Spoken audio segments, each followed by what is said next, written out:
Assalamualaikum warahmatullahi wabarakatuh. Perkenalkan nama saya Muhammad Farhan Fadilah. Hari ini saya akan menjelaskan tugas dari keamanan informasi yang ketiga, yaitu studi Undang-Undang Perlindungan Data Pribadi dan juga analisis keamanan yang dikumpulkan oleh Iris World ID. Yang pertama-tama itu kan eh, Undang-Undang Perlindungan Data Pribadi disahkan pada 20 September 2022.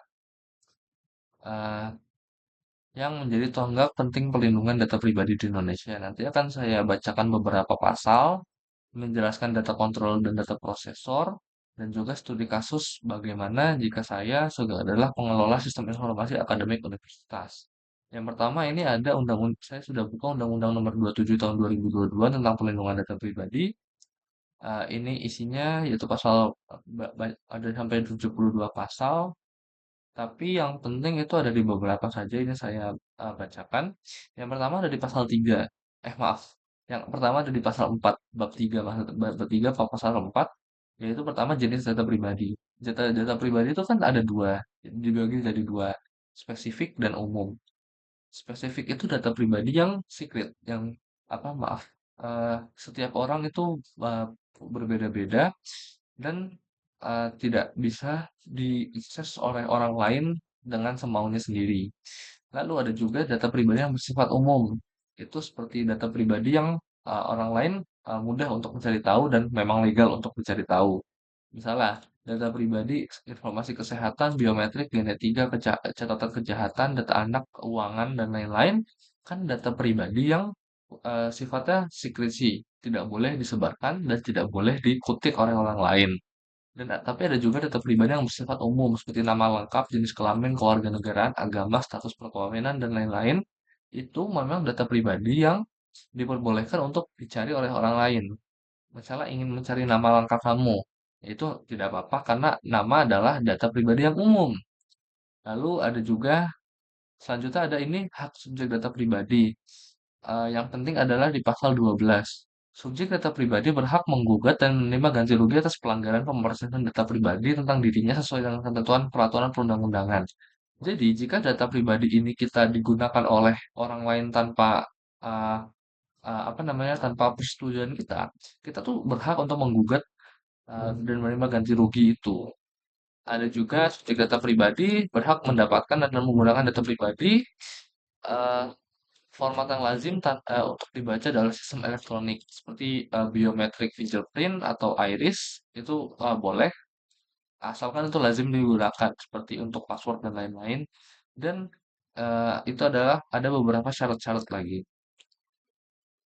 Lalu di sini juga ada ini yang tadi dimaksud dalam pasal 13 yang saya sebutkan itu dikecualikan untuk pertahanan keamanan nasional, kepentingan proses penegakan hukum, penyelenggara negara, pengawasan sektor jasa keuangan, dan lain-lain, statistik dan penelitian ilmiah. Itu uh, dikecualikan, maksudnya dilaksanakan hanya dalam rangka pelaksanaan undang-undang. Jadi, uh, yang tadi-tadi syarat-syarat tadi itu diperbolehkan untuk dilewati jika ada kepentingan-kepentingan yang ini. Seperti itu. Lalu ada juga pemrosesan data pribadi, yaitu pemerolehan dan pengumpulan, pengelolaan, penyimpanan, perbaikan, dan lain-lain. Itu ada syarat-syaratnya sendiri di sini. Namun, yang penting ada di pasal 18, pemrosesan data pribadi dapat dilakukan oleh dua atau lebih pengendali data pribadi. Jadi, boleh dilakukan oleh lebih dari satu orang secara sekaligus. Namun ada syaratnya. Terdapat perjanjian dan tujuan yang jelas, terdapat narah hubung yang ditunjuk secara bersama-sama. Jadi harus ada syarat-syaratnya juga. Seperti itu. Eh, Mungkin itu pasal yang lumayan penting dari undang-undang ini. Jadi data pribadi itu ya data pribadi kita tidak boleh digunakan oleh orang lain semena-mena dan harus ada persetujuan untuk menggunakan data pribadi yang spesifik atau yang elektronik ataupun yang konvensional oleh orang lain. Saya akan selanjutnya menjelaskan peran data controller dan data prosesor sesuai undang-undang. Jadi, yang pertama, pengendali data pribadi atau data controller. data controller itu adalah pengendali data pada pihak perseorangan, koperasi, atau badan publik yang menentukan tujuan dan melakukan kendali atas pemrosesan data.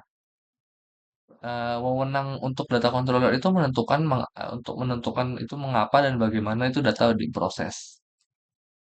Liabilitas dalam data controller itu dalam hukum menjadi pemikul tanggung jawab besar jika terjadi kebocoran regulator yang akan mengejar pengendali terlebih dahulu. Lalu ada kewajibannya yaitu memastikan dasar hukum pemrosesan menjamin hak subjek data dan melaporkan kegagalan pelindungan data kebocoran dalam waktu 3 kali 24 jam.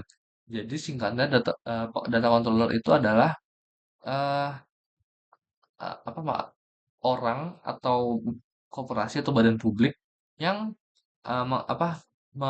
menentukan tujuan dan melakukan kendali atas pemrosesan data. Jadi kalau kita menaruh data kita di mereka, ya mereka itu menentukan bagaimana data diproses dan lain-lain, namun mereka juga memikul tanggung jawab jika terjadi kebocoran data tersebut. Lalu yang kedua ada juga data prosesor. Data pribadi atau data prosesor adalah adalah pihak yang memproses data atas eh, nama pengendali data.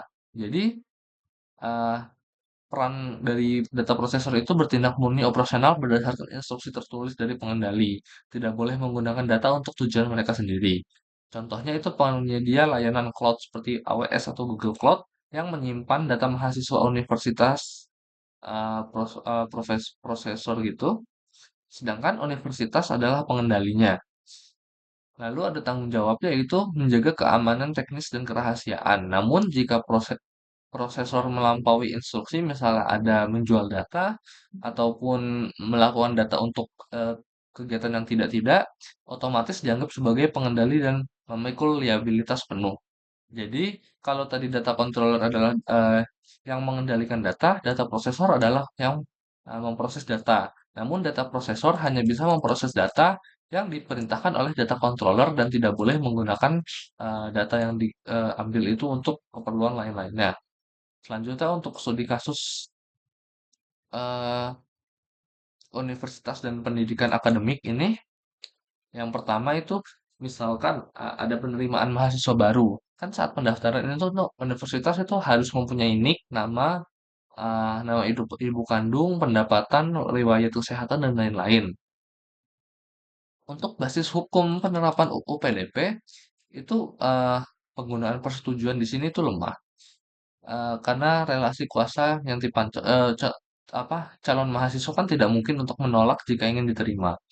Jadi basis hukum yang diterapkan di sini itu sah jika basis hukumnya adalah pemenuhan kewajiban kontrak untuk layanan pendidikan dan kewajiban hukum untuk pelaporan ke data pendidikan tinggi.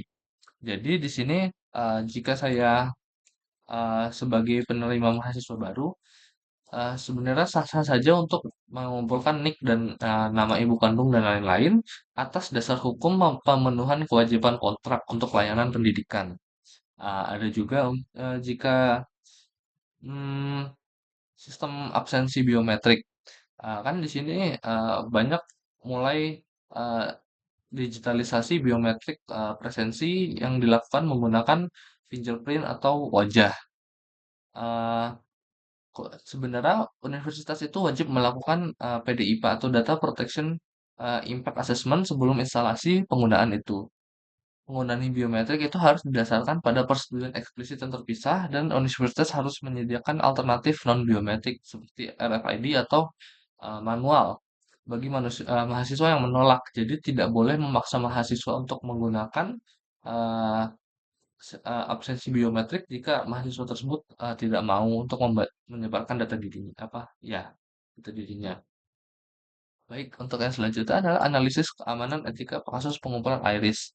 Jadi ini pada tahun 2000 tahun lalu seperti ya, eh, ada Project WorldCoin yang di Indonesia itu ramai karena mereka nge-scan retina orang-orang Indonesia dan mereka itu membayar orang tersebut ketika retinanya di-scan. Ini sangat ramai karena ini adalah penyalahgunaan data sensitif. Jadi apa itu World ID atau World Coin. Jadi World Coin itu seperti apa namanya cryptocurrency, World Coin, di mana mereka itu eh, kayak paspor gitu. Kan dia didirikan oleh Sam Altman, CEO OpenAI, yang bertujuan untuk menciptakan jaringan identitas keuangan global berbasis Proof of Personhood atau POP, yang digunakan untuk membedakan manusia dari robot AI di internet. Jadi sistem WorldCoin itu beroperasi melalui tiga komponen, yaitu World ID, yaitu paspor digital yang tadi digunakan Iris, lalu the orb atau perangkat keras yang nge-scan iris dan membuat kode hash. Lalu ada token World ID ini eh, sebagai insentif atau hibah daripada pengguna yang bersedia. Nah, apa yang dilakukan di Indonesia dan mengapa menjadi kontroversial? Sebenarnya ini karena kan adanya fenomena joki dan pasar gelap di identitas Indonesia. Pada waktu itu, kan sebenarnya modus operandi dari Worldcoin ini, mereka nge-scan retina Anda, lalu Anda diberi Worldcoin ini sebanyak 25 Worldcoin yang nantinya bisa Anda trade atau cairkan sendiri. Namun di Indonesia ini terjadi joki. Jadi ada orang yang eh, menawarkan untuk retina di scan, namun hasil hasil Worldcoin-nya masuk ke akun dia. Namun orang yang di-scan tadi diberi uang yang tidak sama seperti total ininya. Jadi seperti duitnya ada yang masuk ke orang yang ngejoki gitu loh. Nah, itu kan jadi kontroversial karena kita nggak tahu retina itu akan dijadikan apa. Nah, resiko keamanan dari pengumpulan iris itu sebenarnya ada beberapa. Eh, Misalnya yang pertama adalah kebocoran data. Ya, pastinya kebocoran data itu eh, akan menjadi kasus yang sangat besar karena iris ini kan tidak sama seperti password yang tidak yang bisa diganti. Iris ini satu orang pasti satu seperti fingerprint, tidak bisa diganti. Jadi jika dilakukan adanya kebocoran data, ya data semua iris yang orang yang daftar itu tersebar sudah tidak bisa diapa-apakan lagi. Lalu ada juga potensi penyalahgunaan data tersebut, yaitu jika tadi data iris orang-orang yang daftar disalahgunakan, bisa jadi nantinya akan dijadikan apa seperti pengepul aplikasi atau data-data iris biometrik dan lain-lainnya yang bisa menjadi scam yang kemudian hari menimpa banyak korban. Jadi di sini ada juga website yang saya dapat core kontroversi kenapa Volt ini dikecam. Adanya kurang user consent mechanism, uh, third party data sharingnya itu masih opak, maksudnya tidak transparan, insufficient compliance with national data protection law. Jadi dia tuh nggak nge-comply sama National Data Protection atau UU PDP tadi. Itulah kenapa eh, eh, terjadi kontroversi di Indonesia. Lalu selanjutnya apakah sistem ini sebaiknya diizinkan di Indonesia? Menurut saya tidak. Eh, karena yang pertama Indonesia tuh orangnya bukan maksud saya merendahkan atau gimana, namun kan kita belum terlalu perlu untuk apa fokus terhadap cryptocurrency dan yang tadi membedakan manusia dan AI. Jika ini dilakukan di Indonesia menurut saya salah sasaran karena ya Indonesia itu masih banyak orang yang menggunakan uang seperti biasa. Jadi ya eh, itu yang pertama tidak tepat sasaran dan juga kebocoran datanya itu eh, sangat besar dampaknya karena iris kan tidak bisa diganti tadi kembali. Lalu di sini juga ada dari maklumat bahwa pembukaan sementara Worldcoin di Indonesia itu karena ya itu diduga aktivitas mencurigakan dan potensi penyalahgunaan data. Dan juga Worldcoin tidak menggunakan TDPS sendiri, yaitu menggunakan milik PT Sandina Abadi. Jadi ya tidak diizinkan sebaiknya memang. Selanjutnya analisis dan etika hukum. Yang selanjutnya adalah analisis dan etika hukum itu apakah persetujuan pengguna dianggap sah jika didorong oleh imbalan uang atau kripto? Eh, Menurut saya tidak. Karena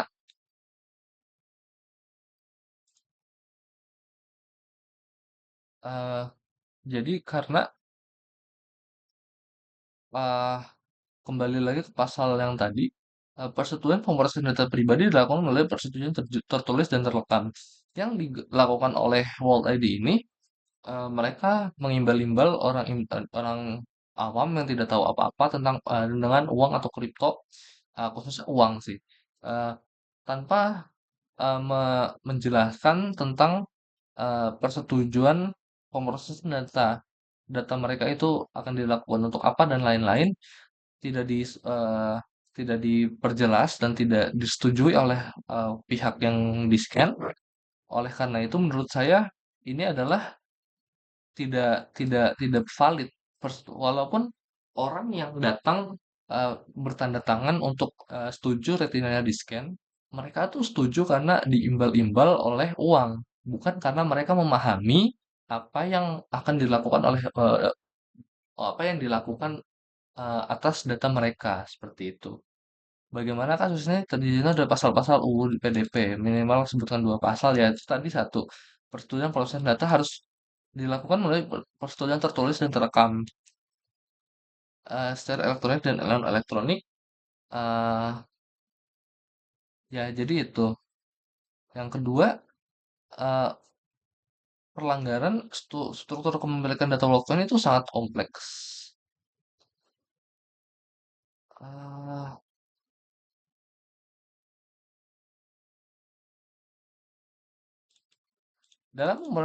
dalam melakukan pemrosesan data pribadi, pengendali data pribadi wajib menunjukkan bukti persetujuan yang telah diberikan oleh subjek data pribadi. Itu tidak dilakukan oleh World ID ini. Mereka tidak em, tidak menunjukkan bukti persetujuan dan lain-lain atas orang yang diambil. Jadi kasus ini memang ilegal jika dilihat dari sudut pandang legalitas di hukum Indonesia. Selanjutnya, apakah praktik Polri ini termasuk pelanggaran prinsip transparansi dan keadilan? Menurut saya iya, eh karena kan ini pelanggaran prinsip transparansi. Yang pertama tadi eh tentang tentang persetujuan dan syarat-syarat itu tidak diberitahukan secara langsung pada orang yang di-scan. Lalu orang yang di-scan itu tidak menerima imbalan yang sama tentang dari apa yang dia berikan. Yang dia berikan data diri pribadi yang sangat rentan yaitu iris, tidak bisa dirubah dan lain-lain. Namun mereka hanya mendapatkan token World ID sebanyak 25 atau jika mereka joki itu uang rupiah sebanyak 200 sampai 300 ribu. Dapat kita lihat bahwa ini dalam puncaknya Worldcoin 151 ribu itu hanya sebentar doang. Itu jika mereka mendapatkan 25 Worldcoin itu ya kalau di puncaknya mereka dapat 3,7 juta. Namun jika di low-nya pada tahun 2000 pertengahan 2023 ini 16 ribu. 16 ribu itu dikali 25 itu tidak sampai 500 ribu. Jadi ya gitu, tidak adil untuk penyelenggara dan masyarakat yang diambil irisnya seperti itu. Lalu apakah Indonesia harus melarang praktik pengumpulan data pribadi oleh entitas asing? Menurut saya tergantung. Jadi kan pengumpulan data biometrik itu ada banyak jenisnya. Seperti tadi ada di pasal-pasal ini, jika orang yang dikumpulkan data biometrik ini benar-benar diberitahukan penggunaan datanya untuk apa, syaratnya apa, dan juga kompensasinya jelas, dan juga eh, apa ya kayak apa, syarat-syaratnya tadi jelas dan mereka benar-benar membaca dan memberitahukannya, menurut saya itu tidak apa-apa jika yang tadi yang orang yang dikumpulkan itu mensetujuinya. Namun jika seperti World ID ini yang mereka dalam tanda kutip sus dalam mengambil data, itu menurut saya iya harus dilarang karena berbahaya untuk kepentingan data pribadi. Rekomendasi untuk pemerintah, perusahaan asing dan masyarakat. Menurut saya rekomendasi untuk pemerintah adalah terus apa, memantau keadaan apa data pribadi di Indonesia. Banyak sekali pelanggaran data pribadi yang dilihat oleh orang Indonesia itu seperti biasa saja, padahal itu sangat membahayakan. Contohnya seperti World ID tadi. Jika World ID itu tidak tidak apa populer di TikTok ataupun di internet, mungkin saja pemerintah tidak tahu loh tentang Praktik World ID ini. Soalnya dari saya yang lihat beritanya itu World ID ini sudah berjalan sekitar 1 sampai 2 bulan sebelum pemerintah akhirnya menutupnya karena banyak apa banyak laporan dari orang yang melihat di internet seperti itu. Selanjutnya untuk perusahaan asing, menurut saya sebisa mungkin jika ingin mengumpulkan data biometrik dan data pribadi, sebisa mungkin tujuannya jelas dan tidak merugikan banyak orang. Dan masyarakat itu berhati-hatilah pada uh, perusahaan-perusahaan yang menawarkan duit untuk untuk scan-scan ataupun untuk menjual data diri, walaupun Anda tidak tahu, namun berhati-hatilah jika ada yang menawarkan duit secara mudah gitu. Baiklah, sekian saja dari saya. Kurang lebihnya mohon maaf. Wassalamualaikum warahmatullahi wabarakatuh.